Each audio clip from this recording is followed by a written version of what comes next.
Hey guys, welcome to On the Beat weekly podcast. On the Beat is all about giving young people a voice. We explore all the interesting topics that affect us in the world today. So come, listen, enjoy, and be inspired. On the beat, on the beat. Hi everybody, welcome to On the Beat. This is your host Brent Balfour. At the side of me, I have Anselm James, missionary entrepreneur. What's up, Anselm? Yay, everyone, I'm good, Brent. Thanks for having me. Yes, nice to see you drop in, man. People, later down in the show, we're going to talk about youth voices, but right now we want to start up with the NBA and the champs, Lakers. What the Lakers are doing right now, right? They have traded, and they have traded well in free agency, with Harrell coming in, Matthews coming in, Schroeder coming in, so they have a backup for LeBron James as well, so they actually got stronger, Anselm. Yeah, and I think that they're in for a real good chance of actually winning again back to back. So yeah, most people, including myself, I'm not a Lakers fan. I'm expecting Lakers. I'm not a Lakers fan neither. I'm a Warriors fan. And then LeBron James, I'm not a big fan of LeBron James, but I respect him. Yeah, of course, you have to respect him. I'm not a fan either, even though he carries my surname, James. But yeah, I mean, you have to respect that kind of talent. You have to respect his skill set and his art. Yeah, and what they actually did in the bubble was really good. Even though I think some of the teams were kind of hesitant to take the game to them, they were deserved champions at the end of it. Right? E and AD, now they have a good backup line to work with, and it seems like the next team that is next door to them, which is Clippers, getting weaker, while them get stronger, right? And we could even talk about the Warriors. What's going on with my team? Yeah, well, Warriors again having another injury issue. Klay Thompson, one of their not number one of the big players, has an injury issue.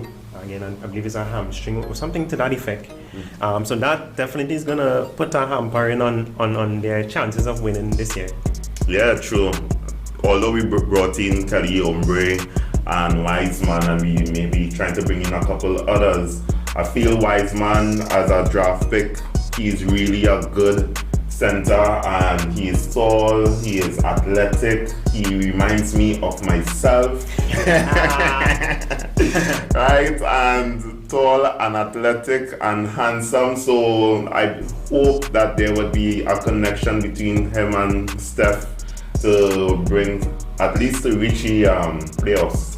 Yeah, well, I think playoffs is definitely on the cards for the Warriors.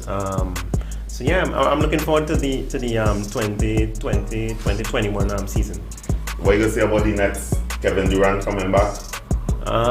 Brooklyn Nets. Yeah, Durant. Well, again, coming off of injury. Hopefully, he has an injury-free season. Yeah. And yeah, he's definitely gonna want to prove something. He has something to prove. So yeah, he'll be coming with all guns blazing. True. Yeah, it's gonna be fireworks. So let's jump across to football, right? La Liga. The talk in La Liga right now is that Barcelona is not going to make the top 4 at the ending of the season. What are your thoughts, Anselm? Well, yeah, I mean, listen, again, I'm not a Barca fan, and I just think He's that a Chelsea fan, y'all. He's a Chelsea fan. That is even a lame team, even though they're going good right now, but we'll talk about them just now. Yeah, but I mean, Barcelona has a lot of issues that's happening, of course, behind the scenes, and of course with the players, obviously gonna kind of flow over onto the field. So will they finish in the top 4? I don't think so. Yeah, because I mean they're already a good way back. They're what? Yeah, they're on the 13th with 11 points, while Real Sociedad leading with 23 points. Yeah. So I agree with it. I mean, I don't want to count them out yet, but because they have the skill set to reach in and they have the experience to reach in. But with the form of Real Sociedad, Atletico Madrid, Villarreal, Yeah, right? okay. And Real Madrid. Even though I'm not liking how Real Madrid moving, but I think there might be a chance for them to reach in top four. And then talking about football and talking about Barca, Messi might have a point to prove. And even talking about Messi, we're talking about a legend. Maradona has passed away.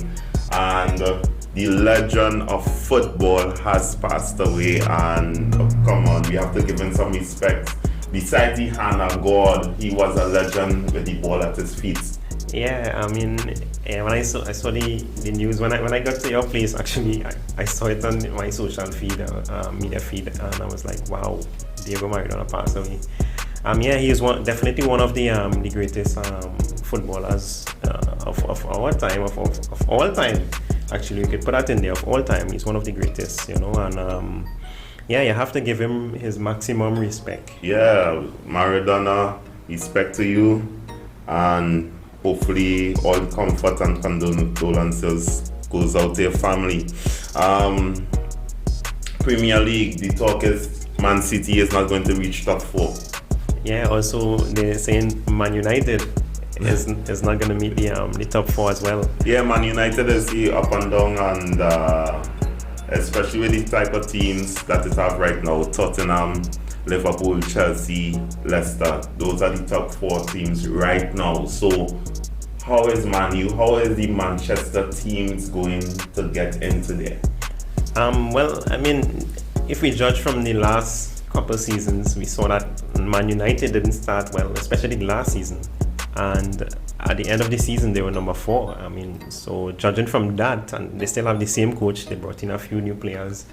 Maybe, just maybe, they might be able to squeeze in to that top 4 placement. Obviously, of course, as well. I mean, Man United is sitting at 10th now, and Man City is at 13th, right? But two of them also have one game in hand as well. So I think all of that you need to take into account. There's one other thing I think as well, the longevity of the season. I don't know how these teams will actually fare, because a lot of them they're playing Champions League, you're playing EPL. I mean, so it's definitely going to affect Plus international football. Plus international football. Yeah. But I want to link youth voices with Man U right now, and one of the youth voices I want to highlight is Marcus Rashford, right? He started an End Child Food Poverty campaign due to the government deciding to postpone the food given to children, right, until next Easter. And right now his campaign is, I mean, he have over 1 million hits, right? And even other sporting entities are jumping in and helping out. Private businesses are helping out with meal vouchers and parcels. So what do you think about what Marcus Rashford as a young person is doing? Yeah, actually it's very heartwarming and very encouraging. You know, actually I look at his age and I see he just turned 23 in October. I was like, wow, yeah, I mean, he is phenomenal.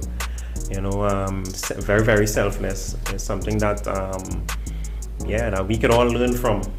You know, and it's really good to see young people taking the initiative. To do such. And we want to highlight and give him props as well, because he's doing it on the field. You know, some young people think they can't multitask. This man have been training, doing it, performing on the field for Man United, a big club, one of the biggest clubs in the world, and yet having time to do off the pitch issues, right? And going head to head with the government on top of it. I think one of the government members told him to let's stick to football. But I mean, he had the backing and they had to listen to him. So, but there's something else with youth voices strange going around the world. There are a lot of major protests happening, and let me tell you the background of some of them, right? major protests. There is a protest in Thailand that is going on right now. They are calling for the Prime Minister to quit and reform of the monarchy. Nigeria calling for the end of SARS, right? And SARS is actually a unit that is actually causing killing and torture and extortion on behalf of the government, and the young people is not, really liking what they're seeing. Yeah. And even though the president have dissolved SARS, they're still protesting for a broader reform of the government. The Black Lives Matter, that protest was actually escalated through the passing or the horrible death of George Floyd. And this ended up spreading throughout the world, and even after that, many instances or many unfortunate circumstances have happened during that protest. Hong Kong, this protest was triggered by an extradition bill that would cause the people of Hong Kong to be under the law of China, ruled by the CCP, that is a communist government, right? And the Hong Kong people have been accustomed to democracy. So it's really a big change for them. And what these things have in common? What do they have in common? A common thread throughout most of these protests is, I think, that young people want to be heard. I think they're seeing it like this, like all these decisions are being made. Things were put in place even before I was here, and I'm here now. I come onto the scene, and you're telling me that I have to do it that way. What about if I don't want to do it that way? What if I have a different idea? What if I have a different way of doing things? Am I not allowed to do it? So I think that's one of the thread that goes through, that young people want to be heard. I think too also that they fear for their future, Right. and they recognize they have to act now, or otherwise they will have to maybe conform to what is being shaped right now for their future. And in one of my newsletters called Stop, I quoted a John Wesley quote, which states, "What one generation tolerates, the next generation will embrace."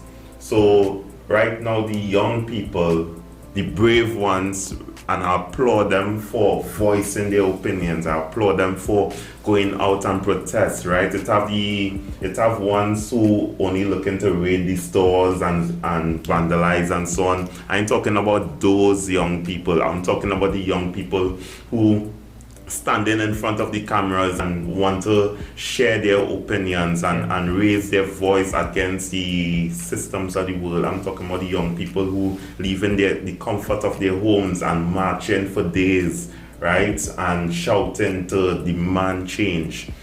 These young people want change, and Slim, and they don't want to have to embrace what somebody else might want to tolerate. That's definitely true. And the thing that I think a lot of us older people, we don't understand, is that they are stakeholders in the world. They are stakeholders in our communities. They are stakeholders in our churches.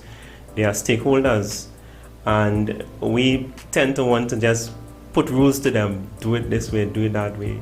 But they are a part of everything that's happening. And as a matter of fact, when we're gone, they are the ones that will actually be going forward with everything.